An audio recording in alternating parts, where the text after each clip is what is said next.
Her child suffered a broken nose when the kids said their school bus picked up speed ahead of a known bump along Agnew Road. The kids said the bus driver sped up after a child asked her to go faster. The Oshawa Generals junior hockey team is last in the division, but it seems fans have something else to complain about. Oh, that was horrible. If you went to the gym or did something that produced body odor, please shower before attending the game. Down in Australia, we call people that you referred to as pullers wankers. You are listening to Keep Canada Weird.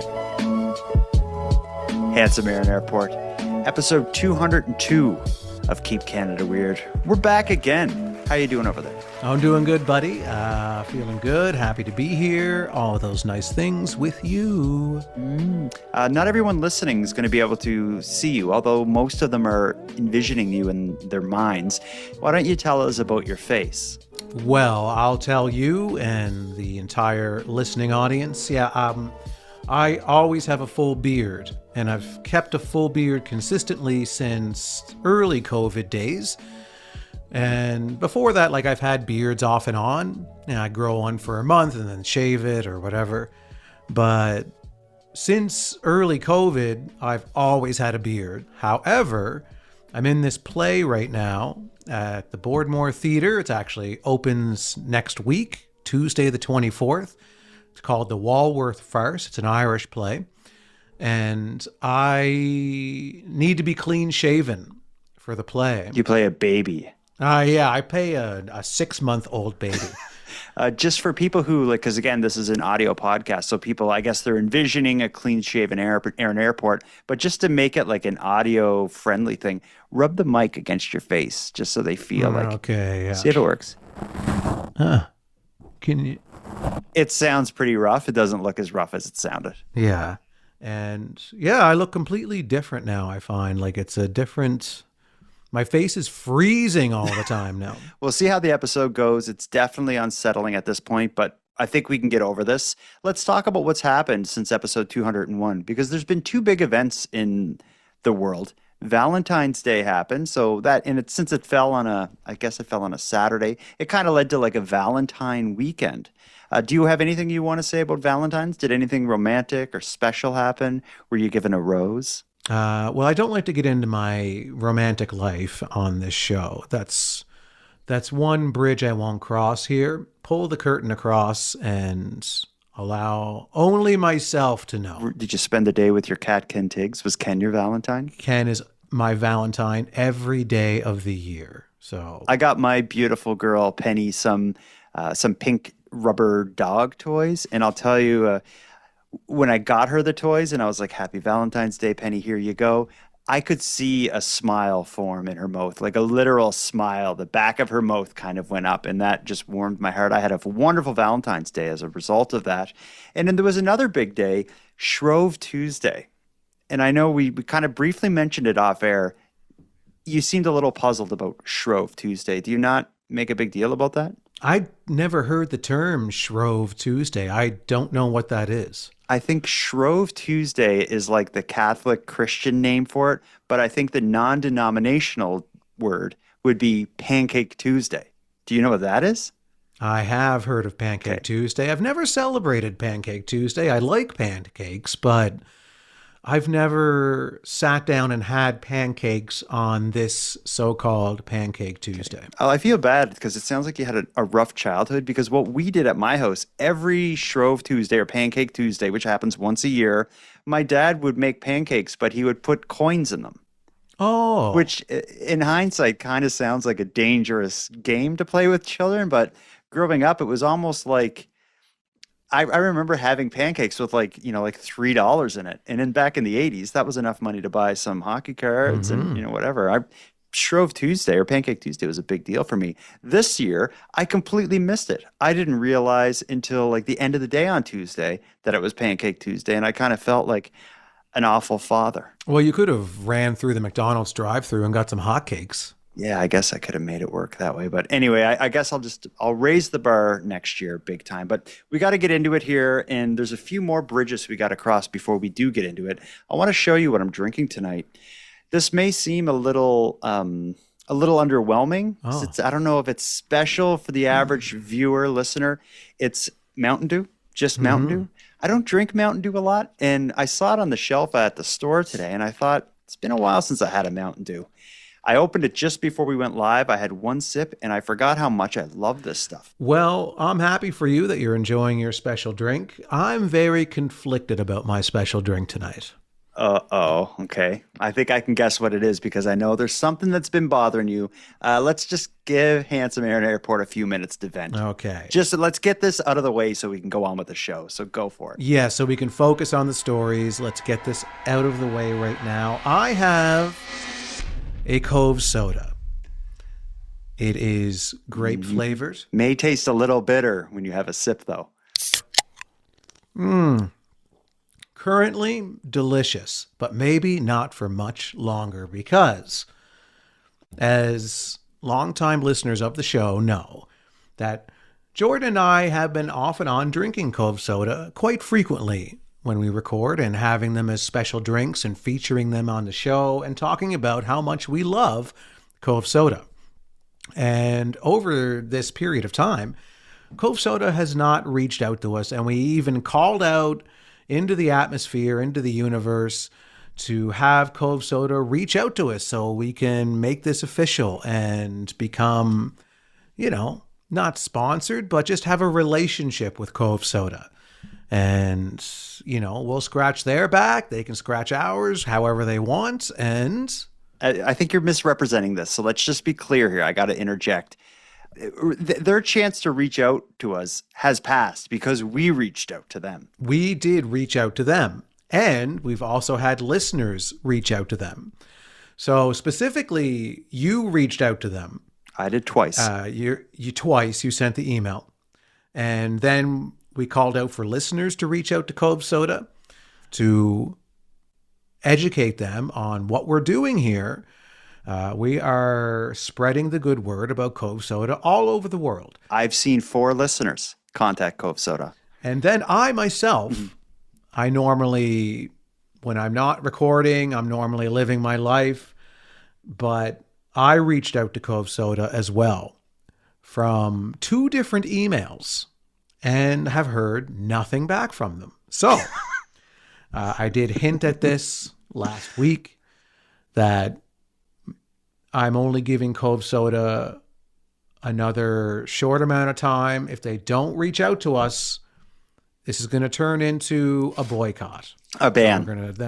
A ban. I'm going to start calling it a boycott because we're going to call out to the KCW Army to boycott Cove soda if they don't get back to us by a certain date. So I want to pick that date with you right now.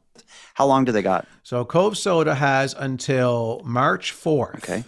What's the relevance of that day? Well, I'm giving it 2 more weeks from right now, from when we're recording this.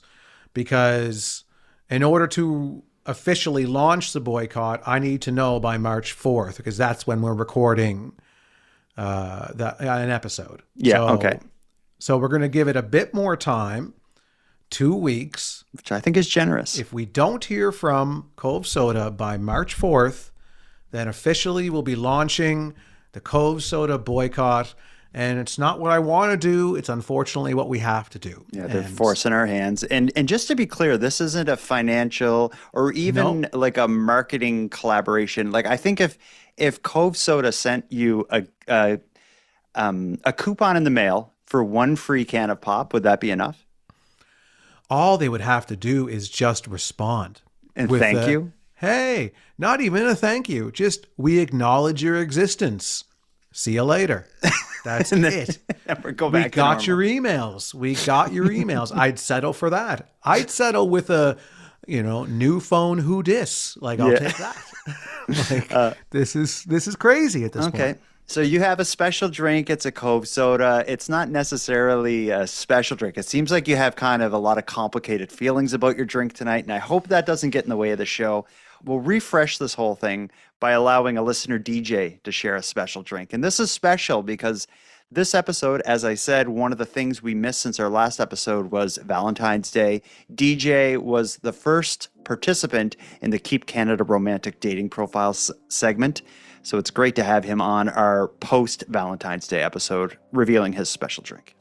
Hey KCW, it's DJ from the original dating profile. It's Valentine's Day, and I wanted to crack open a special drink with my true Valentine, the handsome Aaron Airport. Yes, it's San Pellegrino cherry and lemon flavor. I got it from Gateway in Dartmouth. So here we go. Yeah, that's good. I agree with DJ. San Pellegrinos are delicious. And then even if they're unflavored and they just have that lemony, citrusy thing. But I'm glad he got a special drink, and I'm glad to hear from him recording that live on Valentine's Day is what we're hearing there. So I think that kind of takes the whole Keep Canada Romantic thing full circle. But he did claim to have you as his true Valentine. Are you comfortable with that? I will accept DJ's offering to be my Valentine. And I would like to say that I will be DJ's Valentine as well. And we'll see next year if we're still Valentines. Let's get into it here. We've done a lot of special drinks tonight, talked a lot about drinks, but we're not done. I want to open the show with a weird piece of news, but I couldn't help but stop scrolling when this came across my cell phone because I'm a big fan of ginger ale, and I'm someone who, if I have like a cold or even like I have some indigestion or something happening, I find ginger ale is like a cure-all for my body. And that's why I was so upset to hear that there's no more ginger ale in the Ottawa hospital. Let me read you a little article here. Ginger ale might be the unofficial drink of feeling sick in Canada, but it has officially been taken off the menu at the Ottawa hospital, and it's a move met with backlash. The hospital confirmed this week that it's removed ginger ale from its patient offerings, saying the drink has limited nutritional value and high sugar content. A spokesperson says the hospital is focused on providing health-promoting food and beverage options for patients and families. As part of an ongoing review of its menu, ginger ale did not meet the standard. Instead, patients are being offered water, broths, Pedialyte, and juices like apple, orange, and cranberry. Not everyone is following suit, though. Both Montfort Hospital and Queensway Carleton Hospital said ginger ale is still available for patients there, and any change to that is not expected in the future. So for now, depending on where you are in Ottawa, your recovery may or may not include that classy, fizzy comfort drink. Does this shock you? Does this bother you, Aaron? I don't know if it shocks or bothers me. I really only drink ginger ale if I'm having with an alcoholic content involved in a mixed drink of some kind. That's really the only time I'll have ginger ale. But you don't have mixed drinks at the hospital, I don't imagine. That would be a weird. No. But I find it interesting that they're doing this. I don't really see the point. Like, yes, ginger ale is typically high in sugar, but there's diet ginger ale. Like, sure, there's no nutritional value in it per se, but I mean, for someone who is in the hospital and ginger ale isn't going to hurt them, then what's the problem with having it? Because if the sugar content is the biggest issue, they state in the article that they're still serving apple juice. They're still serving these juices that are extremely high and probably just as high in sugar content as ginger ale is. That's a good point. I find it a bit confusing. Yeah, and it kind of annoys me. One thing that, like, I get promoting healthy diets and healthy foods and stuff, but it's like you need to have a little treat. And if I was stuck at the hospital for a week recovering from a surgery or something, and I'm like, I just love a ginger ale or a Coke or Pepsi or whatever the case may be, and they're like, no. Like, you can choose Pedialyte or water. Or broth. Yeah, that's so... Can I please have my ginger ale, please? Shut up and drink your warm broth. Come on. You know, for people in the hospital, some of the people in there, it's like their last week on the planet. Let them have ginger ale if that's what they want. And this one, like if this article had been about Pepsi or 7-Up or Sprite, I don't think it would have bothered me. But I associate ginger ale with getting over a head cold or something. Something about the ginger like opens up my sinuses, it seems. Mm-hmm. Yeah, and if ginger ale provides people with some improved mental health because it tastes good, it makes them feel better, then it does have some medicinal value at that point. So let them have some ginger ale. If people are complaining, and hopefully people complain so much that they bring ginger ale back, just not Cove ginger ale. Let that, or maybe, depends. Yeah, we'll let you know in about 2 weeks. Let's leave that linger here. We're going to get into the stories. There's been a lot of weird stuff happening over the past week. Let's take a quick break, and when we get back, we're going to talk hockey. Not the game, more so the way the people who run the arena in Oshawa treat their fans who may or may not stink like garbage. We'll get into that after a short break. Handsome Aaron Airport. I'm glad to have a hockey story because I've been very into Olympic hockey. I'm rooting hard for the Canadian men's and women's team. But the story we have about hockey tonight is not anything Canada should be proud of. The Oshawa Generals hockey team sparked a weird Canadian news controversy after sending an email to their season ticket holders that a lot of people felt crossed a line. Here's the story of the Oshawa Generals fans getting a hygiene penalty and an apology. And the Generals will get their chance. The Oshawa Generals junior hockey team is last in the division, but it seems fans have something else to complain about. Oh, that was horrible. A letter was sent to Gens Nation on Tuesday saying, in part, we kindly ask for your cooperation with a few simple hygiene practices.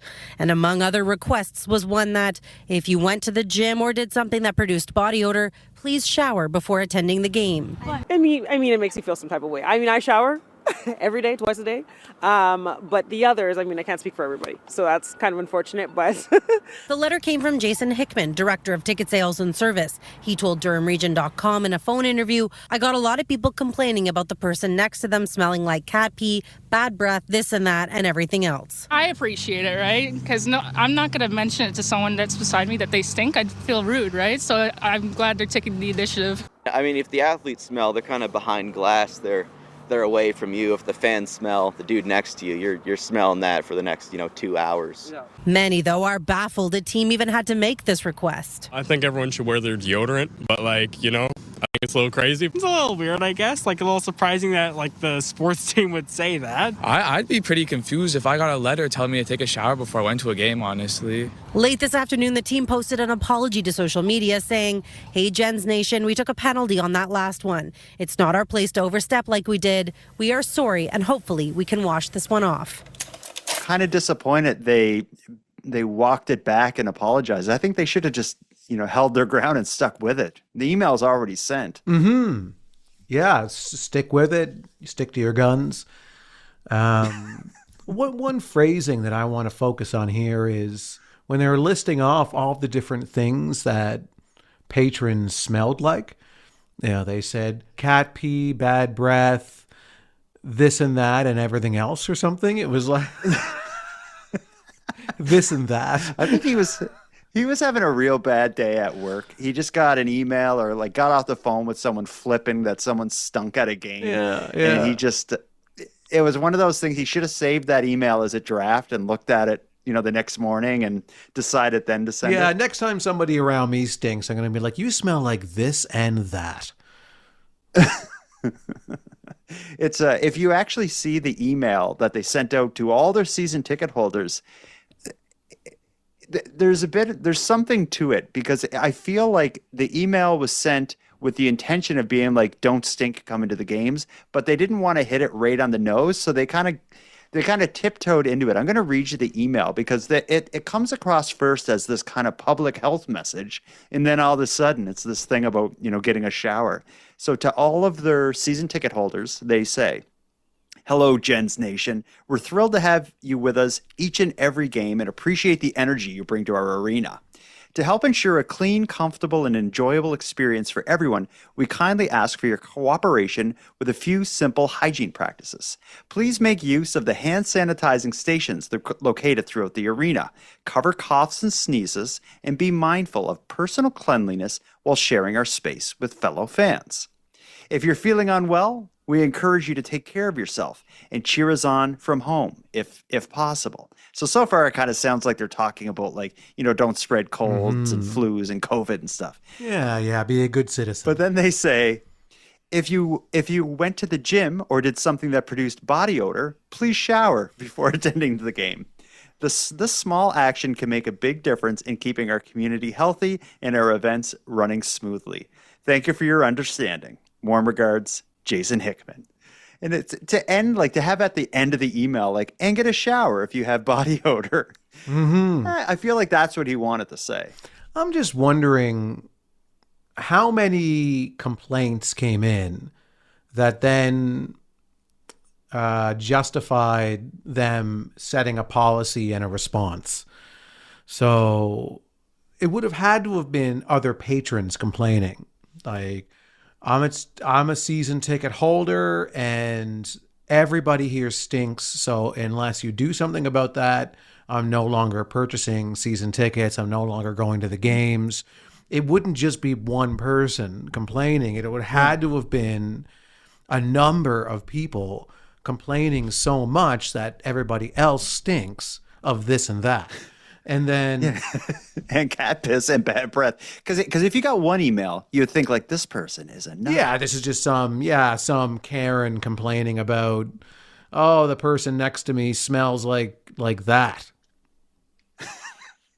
But this and then another one. And then this person smells like this. So, but this would have been probably so many complaints that they had to say, we actually have a specific problem here where our specific patrons to this arena stink and aren't practicing healthy hygiene. So, but, in defense to the people who do smell, a lot of times we are nose blind to our own smells. Like, so you don't really notice that your breath stinks. You don't really notice that you might have some body odor or this and that. But it would have to be intense, though, if it's a problem with the people next to you. Because this arena, it's not like it's like a bench and everyone's shoulder to shoulder. Like, you're in separate chairs. You got a sweater on. Somebody's breath would have to be unlike anything in recorded history to be able to smell it in a hockey arena. To the point that you write an email. To the point where it's like, I can't take it anymore. I'm complaining. Yeah. I'm complaining to the guy who owns this arena. Yeah. It's that I'm bad. I'm going to do something about this and that. Yeah, but it sucks if you're, like, I've been on an airplane before with someone who didn't smell great, and that was bad. But again, it seems like it's such a one-off thing. Like, I've had one experience I can think of. I think these kinds of experiences, though, that come with the territory. If you're around a ton of people, you got to deal with the weird habits of a lot of people. Is that fair to say, or do you think, like, do you forgive the nose blind out there? No, not.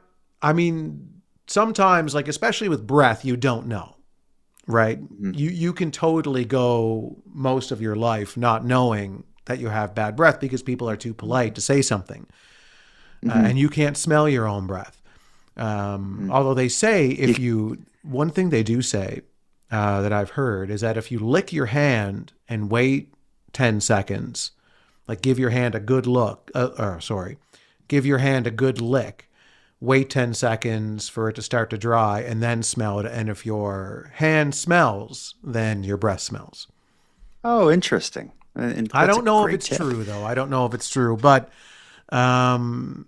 yeah, there are some people that just don't shower very often and don't prioritize wearing deodorant and different things that we in civilized society have come to expect from others. But for it to be happening enough in this one location is unusual. And this is one of those cases where we're not there to experience it. We're not there to take in the scent that these complainers are taking in. So we can't speak to that aspect.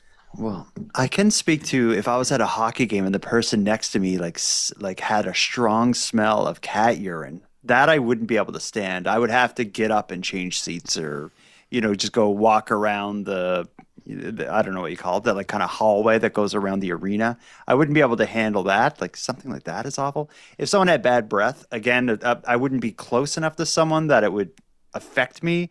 This and that, I don't know what that and this would smell like, so I can't really relate to that in any way. It's not a good look for Oshawa. This wouldn't be mentioned in any kind of tourism materials for this city. When they go to sell tickets for future games, I don't think they're going to plug the fact that we're the ones who kind of went viral for having really stinky fans and trying to put a stop to it. They could make something they could do, though, maybe is partner up with a chewing gum company, and when you get into the arena, they give you like a bottle of or a little pack of chewing gum as a sample. Like that could be a cool twist on this. Yeah, well, chewing gum is not going to do anything about cat pee and body odor. Maybe have a whole series of products that just maybe a hygiene package that, hey, it's hygiene package day here at the hockey arena. Come on in and get your deodorant, toothpaste, your mouthwash, your everything else that you need. Cat pee remover. Yeah. You're this and you're that. So I don't know what the answer is to that, but certainly they settled on calling everybody pieces of crap. Let's move on to another story. This segment that we're in the middle of now, it really doesn't have any theme because we're going to go from people stinking at the hockey arena to two troublemakers who clearly bested the Winnipeg Police. This is an interesting story, and it's another one that I don't know if we're going to really be able to understand what led to this, but it's definitely something interesting. Two people are facing charges after allegedly flooding the Winnipeg Police headquarters.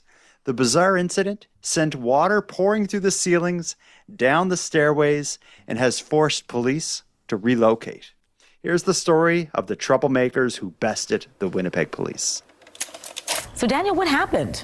Well, Marilee, as you mentioned, police had preliminary information suggested a possible water main break or bursting of upper-level pipes. But police later alleged two people opened several emergency water supply valves in the upper stairwells of the adjoining building. Within minutes, as you can imagine, significant water pressure built up in the pipes and forced water into the stairwells of the tower, which flooded some areas of police headquarters as well. Unfortunately, the release of this amount of water caused extensive flooding damage. Now, police added it will take some time for them to fully assess the extent of the damage, but on Sunday, people could be seen hauling in truckloads of dehumidifiers and fans. After realizing the flooding was human-caused, officers began searching the surrounding area and arrested two people. A 51-year-old man and a 36-year-old woman were taken into custody. Police couldn't say how or when the suspects got into the space, but investigators are still probing the incident. It became rapidly aware because water was pouring down the stairs, water was pouring through ceilings. It happened very quickly, just like a floodgate basically opened up. Both of the accused are facing 6 counts of mischief over $5,000. They were released on undertakings. Now, we don't know why they did it, but it seems like if two people can just shut down a police station and probably damage quite a bit of evidence and computers in the process, they got to look into that. Could it be that they just saw something and just like opened a pipe and a bunch of water started spraying out? Or could they have been, let's shut these police down? Yeah, I think it's the let's shut this police down situation because have you ever watched the show Breaking Bad? Oh, yeah. Love that show. One of the best shows. So spoiler alert for anyone who hasn't and plans on watching it. But there's a scene in Breaking Bad where one of the big drug pins kind of characters has been killed off and his computer has been taken into evidence. And Walt and Jesse need to get that computer back from evidence that's locked up right now because their information is on it and it's incriminating to them. So they devise this plan where they're going to drive this truck full of magnets, giant magnets, alongside the police building, turn it on, and it's going to magnetize the building, and everything that's on the other side of the wall is going to get magnetized, slam into the wall, break, and hopefully break the computer. So they devised that plan to be able to get rid of that evidence so that they can't be implicated in the, methamphetamine reign that was going on. Actually, good idea. I don't remember that episode, but that's an interesting idea. But and this is almost like the poor man's version of that. Yeah, we don't got magnets, but we can. Yeah. So these are either the two individuals who have to get rid of some evidence that's in the police station, so they decide to flood it, or they're henchmen, and they were sent there by other people who either wanted to get rid of something in the police station, or another theory is they possibly sent them there to flood the police station to distract from something else that was going on in another part of town so that they can do a crime over there, and the police would be either slow to respond or couldn't respond at all, and it would give them extra time to be able to complete that crime. So maybe they were just henchmen working for someone else. We do have some competing theories, and they all hold water, pardon the pun. But the thing about this is like there must be some reason, because why would you choose, of all the buildings to commit mischief and vandalize and flood, to choose a police station? Like there has to be a reason. Why wouldn't you do something stupid like this at a shopping mall if you're just doing it for, to get a laugh, especially if you're a 50 and 36-year-old. It'd be different if it was like two teenagers who found an open door and just, went in and did something on impulse. This has to be a targeted thing, and they definitely got to look into, they being the Winnipeg Police, got to look into major unsolved crimes and try to connect some dots between the flooders and these major crimes, because I think there's connections to be made there. I would love to hear an update on the actual, they've arrested the two, right? And let's talk this out, because how do they catch these people? Because they say it was like the floodgates open, all of a sudden water's pouring down the stairs, water's dripping through the ceilings and stuff. Initially, they being the police, assumed it was like a pipe burst or some kind of water problem in the building, which would totally make sense. It would have taken a while to investigate that before they realized, someone opened these valves. So you would think we're talking at least about hours before they realized it was vandalism or mischief. When they realize it is, they go search the surrounding areas and find these two people.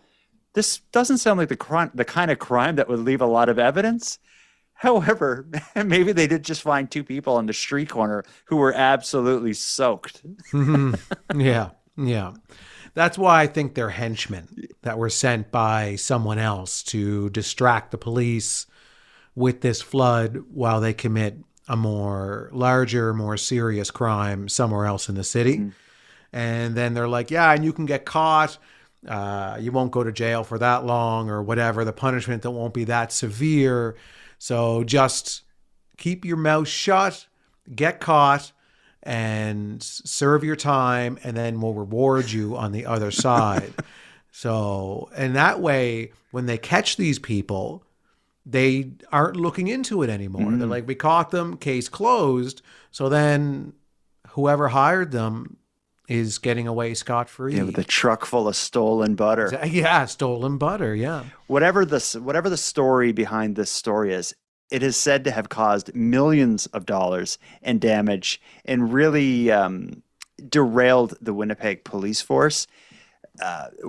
Basically, all their in-office tasks are on hold until they relocate to another building while remediation happens at the police station. So this is a serious thing. I just think it's so unexpected and so surprising that you could do this kind of damage just by sneaking in a stairwell and opening some kind of valve. But don't get any ideas, teenagers out there.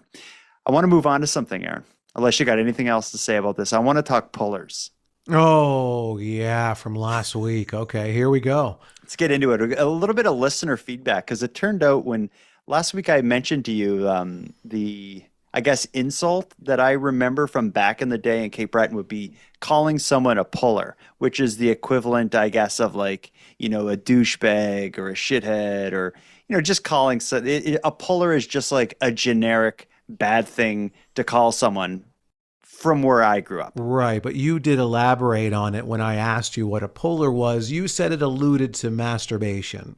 Yeah, and that's where, but you wouldn't call someone a puller specifically to be like, you're someone who masturbates. It's just that was kind of like, that was the suggestion that came with it. But usually a puller just meant someone of low value, kind of equivalent to like, I don't know, like when you call someone an idiot, you don't necessarily mean they're not smart. You just like, you don't value them, like that guy's an idiot.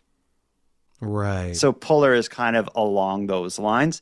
But anyway, when I said it last week, I didn't think that listeners would have stories about pullers.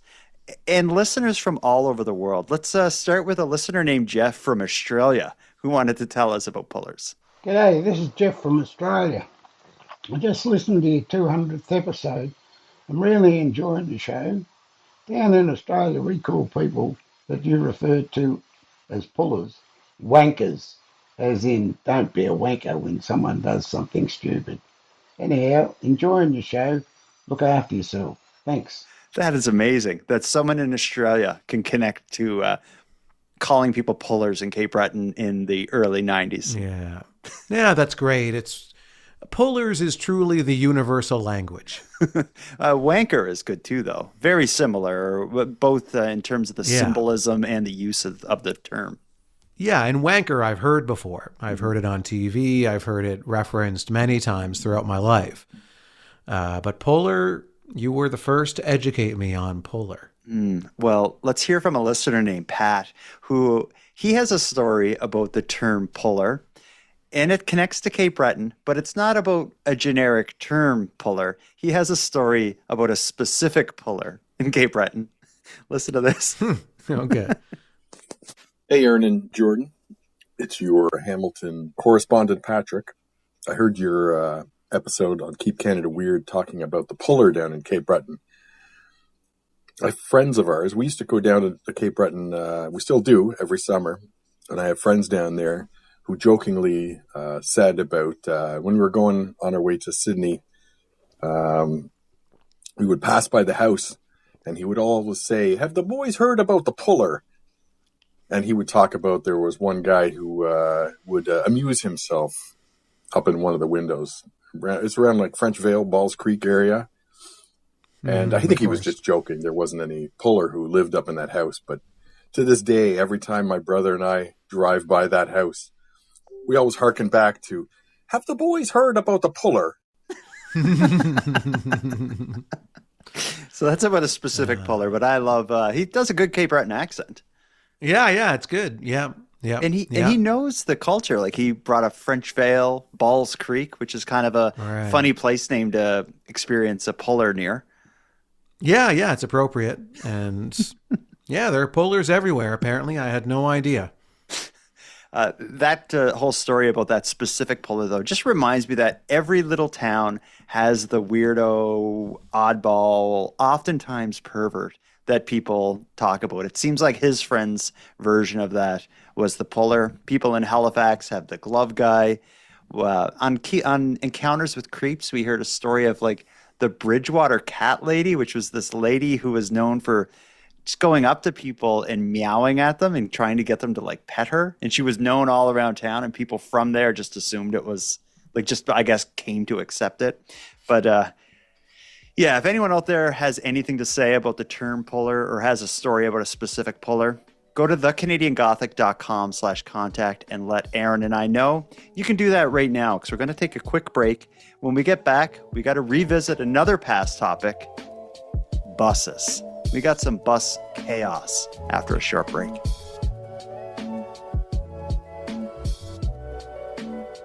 Handsome Aaron Airport. It's happening again. A story that we kind of passed by keeps coming back and keeps coming back. and keeps coming back again. I'm talking about school buses specifically. The first school bus story we talked about was, what was it? It was maybe 2 episodes ago. What was our first school bus story? Do you recall? Oh, I remember. The school bus driver who got fired for quitting, basically. Oh, when he walked away from the bus. Yeah. Yeah, bus full of kids. He got off the bus and left them there, and they fired him. We agreed that he quit specifically. He quit gracefully, in my opinion. That led to stories being told about crazy things happening on buses, and I guess we manifested it to happen. There's another crazy bus story in the news. A school bus ride in Orillia, Ontario turned into a nightmare after a driver allegedly sped up towards a bump, launching kids from their seats, leaving one girl with a broken nose, and leaving police investigating. Here's the story of the school bus that hit the bump, prompting a police investigation. What started out as a bumpy school bus ride home Tuesday afternoon turned into horrifying moments in Oshawa. Children crying, hurt and screaming in pain. She's traumatized. She doesn't even want to ride the bus. She can't go to school. She generally wears glasses. She can't wear her glasses. They don't fit on her nose because it's so swollen. This mother who didn't want to be identified telling CTV News her child suffered a broken nose when the kids said their school bus picked up speed ahead of a known bump along Agnew Road. The kids said the bus driver sped up after a child asked her to go faster. Still shaking. My daughter can't sleep. She can't really eat. She's got liquids because her mouth is sore. Her nose is still bleeding. You can hear her when she's talking. I don't remember much. I just remember it going up in the air and then me on the floor. She said the driver kept going and did not acknowledge what happened. My friend gave me tissues. She's like, oh my God, your nose is bleeding. After being dropped off, the 12-year-old spent the night in the emergency department of Soldiers Memorial. Another child suffered a cut to her tongue. Several kids were sobbing. And I saw 2 other students come off. They looked kind of pale face. And then my kids got off and they were crying. This mother says she was shocked when she saw the video her child recorded as kids pleaded for the driver to slow down before hitting the bump. Kind of in disbelief. However, my daughter had mentioned a few times in the past that the bus goes too fast over a specific bump in the road. And so I kind of was putting all the pieces together in my mind. Provincial police only confirming an investigation is underway. Frustrated parents demanding accountability from the school bus company. Status of the driver remains unclear. Man, like parts of that were terrifying. The news clip starts, you just hear children screaming. One kid, you broke my effing nose. That was chaos on that bus.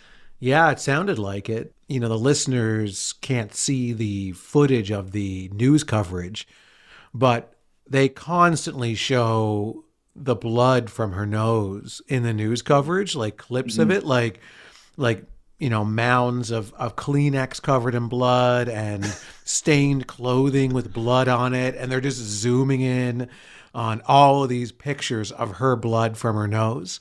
And then when they'd show the cell phone that a kid maybe had filming on the school bus, it's just everything is moving fast. It's a dizzying whirlwind of school bus chaos.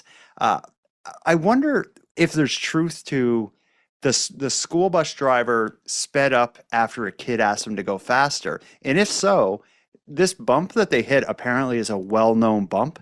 I wonder if they knew the bump was coming. Some kid said like, hey, bus driver, like go faster and hit this bump. And maybe that's what did it. Yeah, that sounds exactly what probably happened because the school bus driver probably, you know, the kids probably leading up to that enjoyed hitting the bump. It was a bit of a thrill and it was an exciting thing to have happen on the way home from school. And he just thought that he was probably giving the kids what they want, but then he ended up breaking a little girl's nose in the process. They haven't released the bus driver's information, but I believe it's a female bus driver. I don't know why that surprises me. This seems like something that it would be like if you have 1,000 male bus drivers and 1,000 female bus drivers, I feel like I could get more of the male bus drivers to go fast and hit the bump. I don't know what that says about men, but that part of it surprised me. I think they're going to have hell to pay if they actually did speed up, hitting the bump on purpose and broke this kid's nose. It's going to be a really Really big problem. And you would have to smack that seat in front of you to break your nose. Like a school bus, you don't wear a seatbelt. And I've always thought that was okay because the back of the seat in front of you is like this big padded thing. So even if it was like a head-on collision and you slammed into that seat in front of you, it's just like hitting a mattress. Yeah. So this kid must have smoked it. Yeah, or maybe there was an exposed bar or something, or I don't know. We have to, again, we weren't there. We can't really tell from the cell phone footage what the inside of that bus looks like, exactly where the girl was sitting. We got to convince a bus driver. Yeah. We got to convince a bus driver to speed up and recreate this. Yeah. Well, maybe you and I need to get into a car, drive to this location, hit the bump ourselves, and break our noses, and then videotape the blood. Do you think we caused this by opening the doors to bus chaos? And I will say as well, this isn't the only bus driver story in the news this week. A bus driver in Halifax was arrested, or a bus driver outside of Halifax was arrested last week. I don't know what the charges were, and it's all kind of hush-hush, but it relates to a bus going off of the road. Yeah.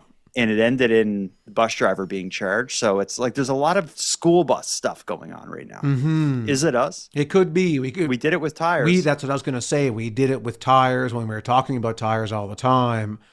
All of a sudden, some actual tire stories started to appear in the news. So this could be us manifesting more bus stories to talk about, or it could be a coincidence. We don't know. We don't have any hard data to prove either way. So we'll have to just see what happens next week. And if we have an unusual amount of bus stories, then we know something is up.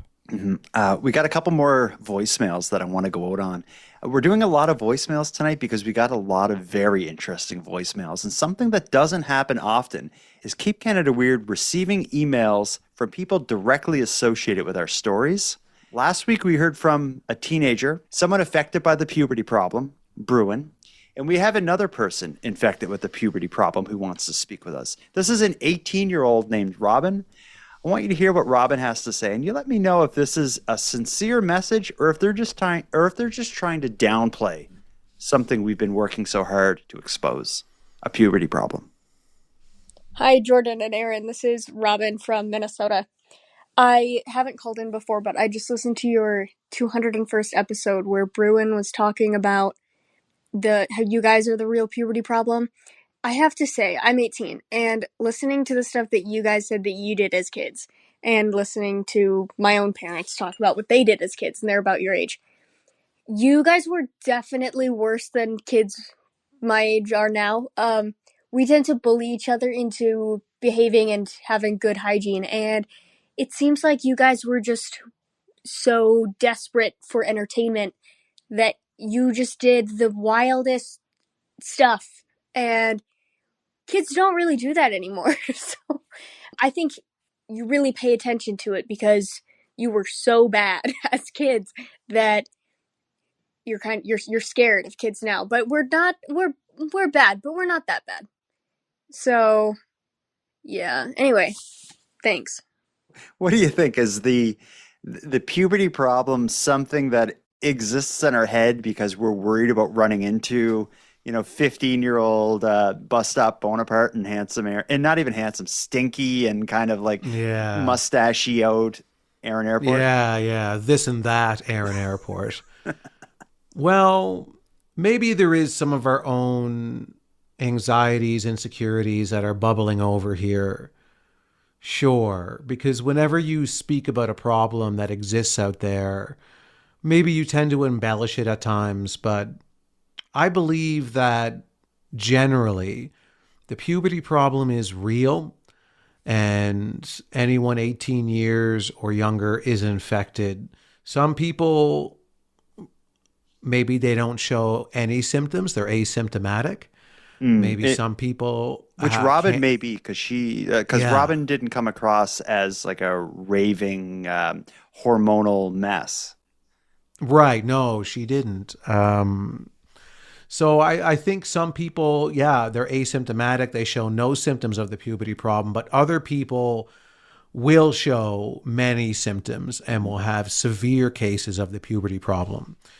And I would like to invite Robin. You know, Bruin is an official informant of ours for the puberty problem. I'd like to invite Robin to be one as well. And it would be great if Robin did call in every now and again, giving us updates on her perspective, her view, and her experiences with the puberty problem. Yeah, whenever we touch on any stories that involve the puberty problem, we need correspondents, informants, consultants like Bruin and Robin to help out. Robin or anyone else who had their voice aired on the show tonight, go to thecanadiangothic.com/contact, claim your free swag pack, and there is one more person who's going to be eligible. We have an interesting callback to a prior story. And this is, I guess this is our third week in a row now, discussing the dog who ate the cocaine in Vancouver and overdosed.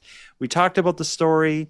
You had these crazy theories. We had a vet call in or a vet tech call in and support you. We have someone else calling in about it. A listener named Kaylee has a theory on the cocaine dog. And it's an interesting one. It turns out Kaylee, she knows a kind of suspicious amount about cocaine. Listen to this. Hi, Jordan and Aaron. This is Kaylee corresponding from Cape Breton. And it's a small world because my sister remembers the glory days of airport. I'm calling in after having just listened to the episode about the dog who ate the napkin with the cocaine. And you guys were wondering about how or why cocaine would be in a napkin. So there is a thing called booger sugar, right? If you do a lot of cocaine, your boogers end up with a significant amount of cocaine in them. I think sometimes you can even give them to a friend if you're really, really desperate. So I suspect that's what happened with this dog is, he just ate someone's completely cocaine-loaded booger. Thanks, guys. I've never heard of booger sugar. I haven't wanted something less than now. Right. I've heard the term booger sugar, but I always thought of it as it's called booger sugar because you snort it up your nose where your boogers are. But I never thought of it in the reverse method where it's booger sugar because when you blow your nose, there's cocaine in your boogers. It kind of makes sense. If you were congested and doing cocaine, it would be really hard for a cocaine addict or a regular user of cocaine when you get a head cold. That would really screw with things. But I guess it would create more booger sugar for your friends. Right. That's a really good theory, though. And it really does make a lot of sense. I still lean towards my theory. It's just how I feel about it. Cover up? Fact, it's a cover up from the dog's owner because the dog's owner does cocaine and the dog got into the owner's cocaine and then the owner brought the dog to the vet and blamed the situation on a made up story about walking the dog. The dog stumbles across a napkin, eats it. Cocaine. Yeah. It's full of cocaine. Yeah. So the issue with that story from the beginning that we said is like, why would you have a bunch of cocaine in a napkin? Of all the places to store an expensive powder, why would you wrap it in a napkin? It's just a terrible idea. The whole booger sugar thing makes a lot more sense. Someone walking through Vancouver does a bunch of cocaine up their nose, blows their nose, disrespectful to the city, drops it on the ground. Some dog walks by and swallows that. All of a sudden, dog stoned on booger sugar. Kaylee gave a call out to Airport. Her older sister must have seen us perform. For people new to the show, Airport, and the name Handsome Aaron Airport, comes from the best rock band to ever come out of Cape Breton Island. I played lead guitar. Handsome Aaron Airport was the lead singer and chief songwriter. And Kaylee's older sister had the joy, the blessed experiences of seeing us play once upon a time. Yeah, long, long time ago in a galaxy just around the corner from me. But yeah, that's great. I'm curious if we know her sister, and I hope it was good experiences. I hope so. Maybe it was like they're the worst bands with the worst songs and the worst guitars and everything. For people who haven't had the gift of Airport, at the end of this episode, I'm going to go out on an Airport song. I'll decide in post-production what song we'll go out on. Okay. And I'll give you some strong opinions when we stop recording of what that song should be. Let's start that debate now. We can put a bow on this. Episode 202 was our best episode yet. You think? Whatever, man. Handsome Aaron Airport. Until next time. Jordan, bus stop, backhoe, Bonaparte. Until next time. We got to be careful what we talk about. It happened with tires. It happened with stairs. Now it's happening with buses. I think what we need to do is start talking about like affordable housing or the dropping of food prices and just see what we can do. Maybe we can manifest some good in this world instead of just manifesting bizarre, weird things related to fringe topics. Yeah, and Jordan, until next time, hopefully talking about how people stink tonight doesn't cause everyone and you and I to start stinking. Because God knows I don't want to smell like this or that.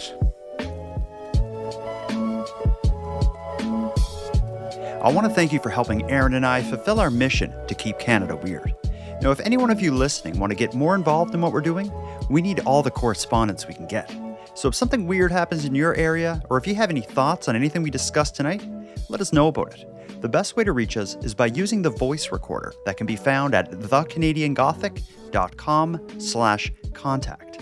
Now, I'm going to start wrapping up the episode, but before we part, let us thank a few people.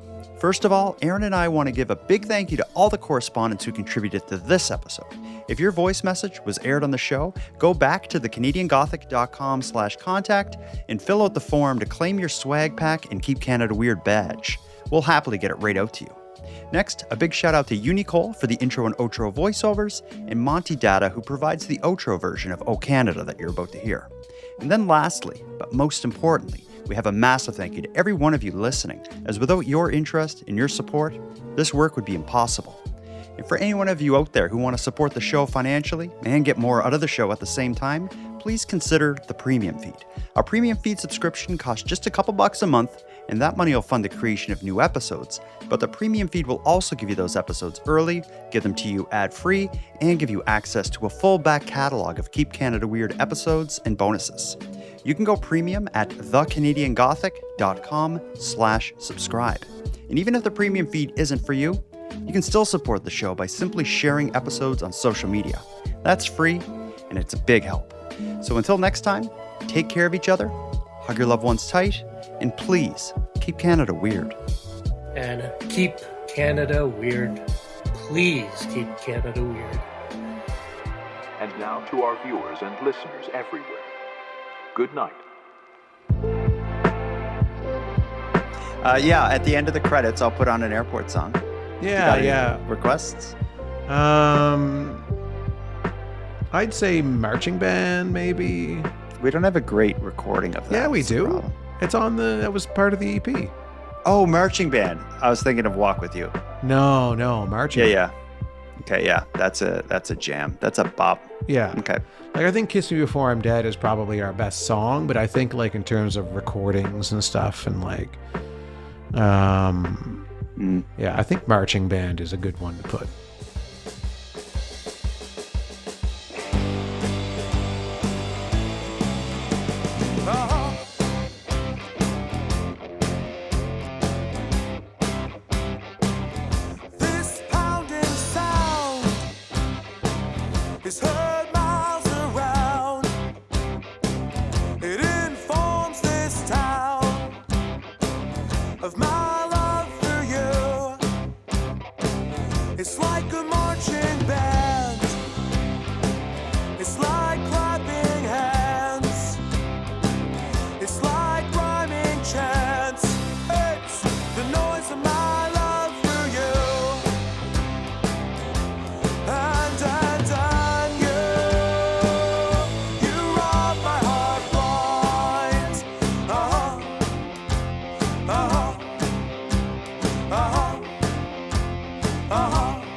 It's like rhyming chants. It's